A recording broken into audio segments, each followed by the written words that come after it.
Hello, everyone, and welcome back to the Citizens Defending Freedom show. Today, we want to highlight our interview we had with Charlie Kirk at TPUSA Action Conference. Take a look. All right. Hi, everyone. Today, we're with Charlie Kirk. Thank you for being here. Thank you. I love Citizens Defending Freedom. You're doing a very important work. Thank you. How many people have attended Action Conference this year? Oh, boy.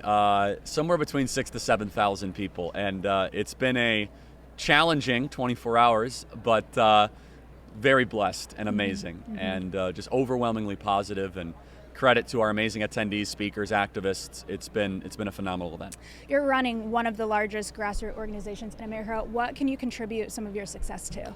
The Lord, I mean, His grace and His blessing to us. And then look, we've worked hard. We have the hardest working team in American politics. Just in the last 30 days, Turning Point USA, we hosted the nation's largest pastor summit, nation's largest educator summit, 2,700 young ladies at our Young Women's Leadership Summit. We started hundreds of new high school and college chapters. We had a Blexit event in downtown New York, and then we have 6,000 grassroots activists here at the Turning Point Action Conference. That's just the last 30 days. And so we work our tails off because unlike most nonprofits, I actually get pissed, excuse my language, that I'm losing my country. Right. I'm in it for the reason because I'm tired of seeing this Marxist, godless regime destroy the country I love. And so we work really hard. The Lord's been super blessed, has blessed us immensely, and we're going to keep on being obedient as long as we can.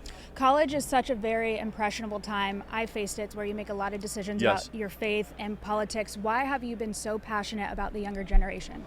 Well, I started this in 2012 when, honestly, surrounded by millennials.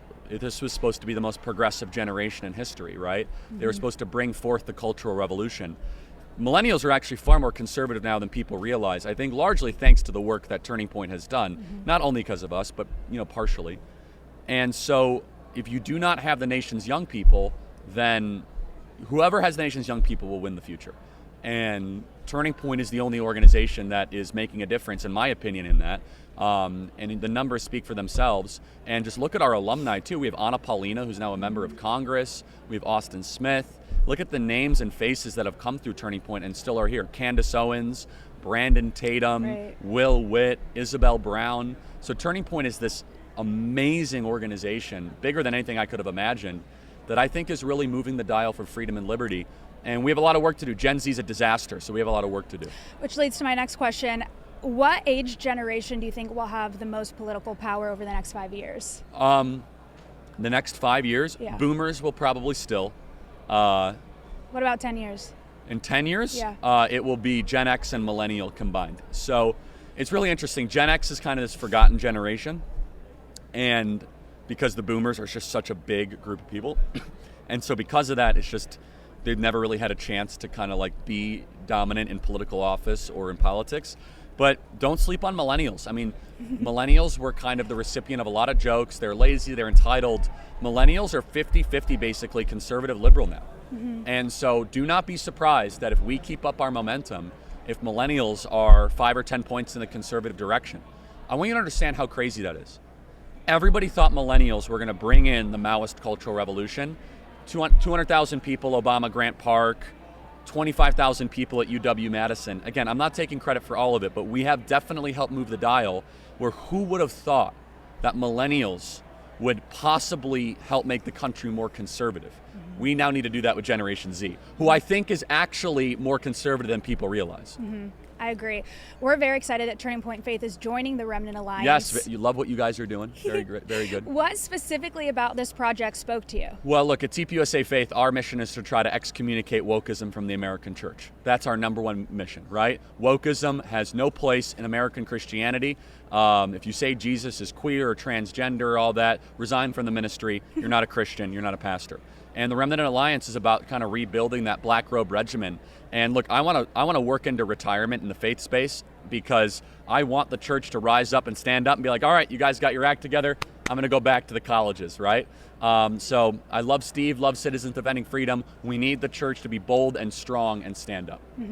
How does your personal relationship with the Lord affect your political beliefs? Well, it affects everything. I mean, if you're a Christian and you believe in John 1:1, you believe in the truth and there is a truth, how could you possibly believe in a political agenda that rejects the truth and doesn't even believe that there is such thing as a truth?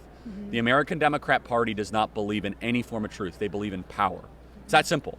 And so they don't believe that men are men. They believe men can give birth. So my relationship with the Lord and my love of his word is everything. And so if you are I say this all the time, people get so angry. You cannot be a Christian and a Democrat, period. If you are a Christian and a Democrat, you are not a Christian, period. I agree. How do you think we can awake pastors to speak on these issues? Look, I have my own style. I'm not going to say it's awfully persuasive, but Steve knows it. I don't know if it's persuasive or not, where I speak very plain truths repeatedly and don't care if there's backlash. Stop being a coward. If you are a minister that is more interested in Instagram likes or like how your skinny jeans look on Sunday, like you shouldn't be a minister, okay? Or you shouldn't be a pastor.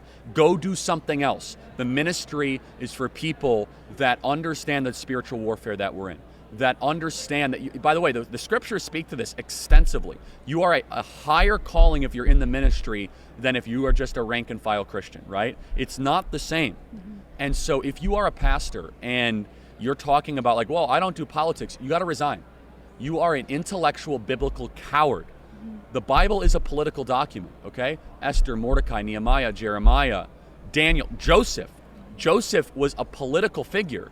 He was a counselor to Pharaoh for the goodness of God's chosen people. And so, look, these pastors have bought the satanic lie that I just do the gospel, I just want people to like me. I have no patience for those people. Again, I'm not saying that I can convince them with this sort of messaging, right, but there's certainly a role for what I have to say, which is to wake people up and kind of draw the line in the sand. All right. Well, thank you for stopping by. Love Citizens Defending Freedom. Support them. Steve does great work. Thank you. Thank you for tuning in. We'll see you next week.